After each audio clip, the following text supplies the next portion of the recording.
আমরা হচ্ছে এখন পরে মূলত কর্ম কর্ম কর্ম কর্ম কর্ম কর্মফল পূর্ণধর্ম পরস্পর সম্পর্কযুক্ত। তাহলে এটা কি একটার সঙ্গে আরেকটা যুক্ত, একটার সঙ্গে একটা। তাহলে কর্মটাও যুক্ত, কর্মফলও যুক্ত, আর পূর্ণধর্মটাও একটার সঙ্গে আরেকটা যুক্ত। মানুষের কর্মই নির্ধারণ করে তার কর্মফল। আমাদের কর্মটা কি করছে? নির্ধারণ কি করছে? কর্মফল নির্ধারণ করছে। আমাদের কর্মটা কি করছে? যেমন একজন চোর, তার কর্মটা কি? তার চুরি করার কর্মটা কি নির্ধারিত করবে? ধরা পড়লে মারা হবে, তো মারটা কে নির্ধারণ করছে? কর্মটা নির্ধারণ করছে। কর্মটা কে নির্ধারণ করছে? তাহলে একটার সঙ্গে আরেকটা জড়িত, ঠিক আছে? মনে থাকবে কর্মের সঙ্গে কর্মফলটাও যুক্ত, আবার কি পূর্ণধর্মটাও যুক্ত। মানুষই কর্মই কর্মফল নির্ধারণ করে না, আর এই কর্মের ফলের ভিত্তিতে পূর্ণধর্ম নির্ধারিত হয়। তা আমরা যে কর্মটা করছি এই কর্মফলটা আবার আমাদের পূর্বজন্মের কর্মটা নির্ধারণ করছে। তো এখানে একটা উদাহরণ সবাই মনে শুনতে পাই, বলছে পুনে এক ধনাঢ্য ব্যক্তি মাসিক বেতন নিয়ে কিছু অংশ নিয়ে একটা বিলাস হোটেল অবস্থান করে সে হোটেলে সমস্ত প্রকার সুখ ভোগ করলেন, কিন্তু তার যখন অর্থ ফুরিয়ে গেল তাকে পুনরায় গৃহে প্রত্যাবর্তন করা হলো।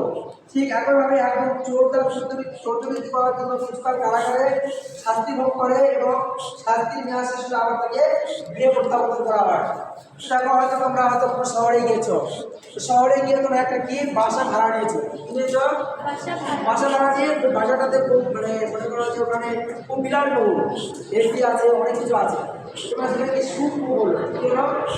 তারপর তোমার সেটা ছেড়ে দিয়ে আবার গৃহে চলে আসবে। চোর সে কি করে যেখানে গেছে সেখান থেকে আবার কি এসেছে, সেখান থেকে আবার সেখান থেকে আবার ফিরে আসছে। তাহলে এটা কি করা হচ্ছে?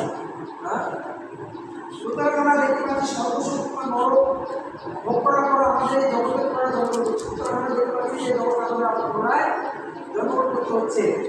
এই পৃথিবীর প্রতিটি জীবকে ৮৯ লক্ষ বিভিন্ন দেহ প্রাপ্ত হতে হয়। এই পৃথিবীর প্রতিটি জীবকে ৮৪ লক্ষ প্রজাতি বিভিন্ন দেহ মধ্যে মানবদেহ সর্বশ্রেষ্ঠ, কারণ এই মনুষ্য জন্ম পূর্বজন্মকে রোধ করা সম্ভব। তাই ভগবান শ্রীকৃষ্ণ বলছেন, তাই ভগবান শ্রীকৃষ্ণ গীতার অর্জুনকে বলছেন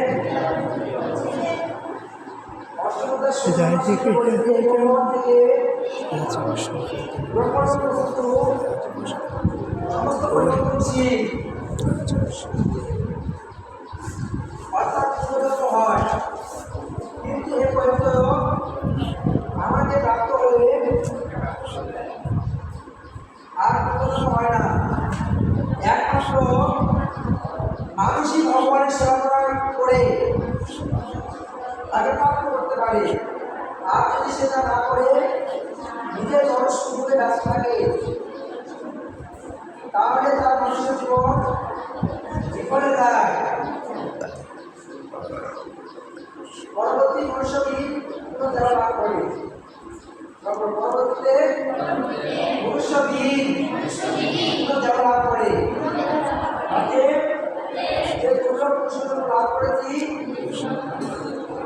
তার যথার্থ ব্যবহার করা উচিত, ভগবানের সেবা হিসেবে নিয়োজিত করা উচিত।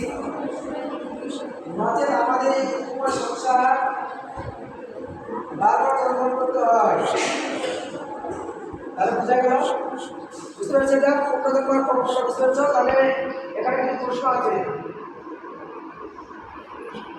প্রশ্ন ১ নম্বর প্রশ্ন, কর্মফল কি? আমরা কি এটা দেখতে পাচ্ছি?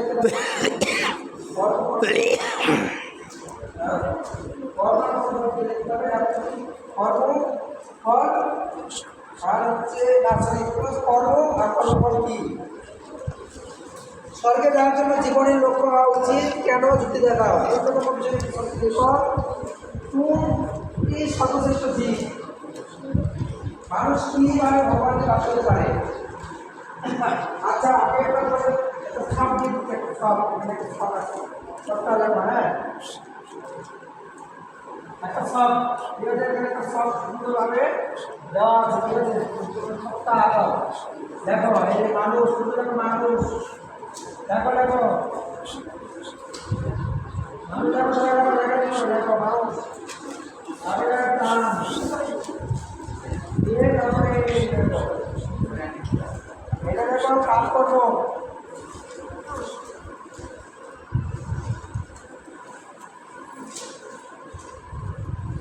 কি আমরা পাপ করবো, এই দেখো পাপ করবো, তারপরে কি পাপ করবো পরে এটা কি করবো, কি না এবার সব দেখো পুরো বড় দেখো সবাই দেখো দেখো, তারপরে আরেকটা কি, এটা হচ্ছে ভক্তিগুলো, তাহলে মানুষ আর ভক্তিগুলো কর্ম।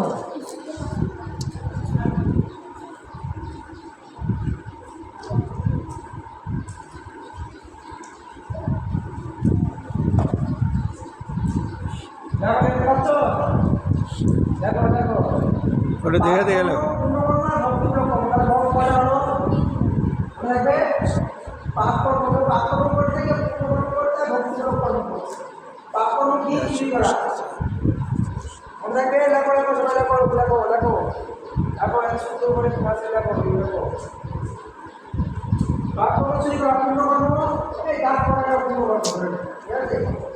আর ভগবানের সাথে একটা ভক্তিমূলক কর্ম, ভগবানের পুজো করা, বুঝতে পারলে বুঝতে পারলে। এখন এই ধরো পাপ কর্ম শুরু করা, চুরি পাপ কর্ম কি মনে রাখবে, কর্ম দান করা, ঠিক আছে, ভক্তিমূলক কর্ম ভগবানের সেবা করা, ভগবানের পূজা করা, ভগবানের পূজা করা। দেখো সবাই দেখো একটা শুনতে দেখো, তাহলে এই যেমন দেখো পাপ কর্ম ভগবান করে দেয়, আমরা এখন পরে দেখবো যে পাপ করার পরে মানুষ ভোগ করে বুঝে যায় না রেখে যায়। এখন দেখো পরে নেক্সট কি আছে এখানে, পাপ করার পরে মানুষ কি করে, যন্ত্রণা করে,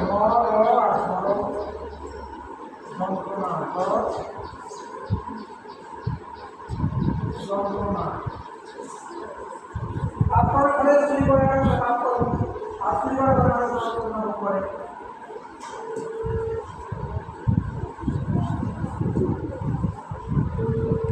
আর পূর্ণকর্ম মানুষ কি করে, সর্বভোগ করে, সর্ব এই পূর্ণকর্ম করা করে সর্বভোগ করে।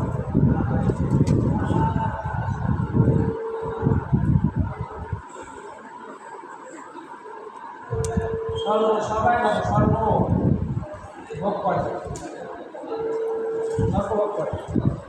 আর এই ভক্তিমূলক সেবার মাধ্যমে মানুষ কি হয়, সবাই ছাত্ররা সবাই দেখো ভক্তিমূলক সেবার মধ্যে কি হয়, কৃষ্ণলোক বা কোনো বৃন্দাবন, কি হয় কৃষ্ণলোক বা কোনো বৃন্দাবন,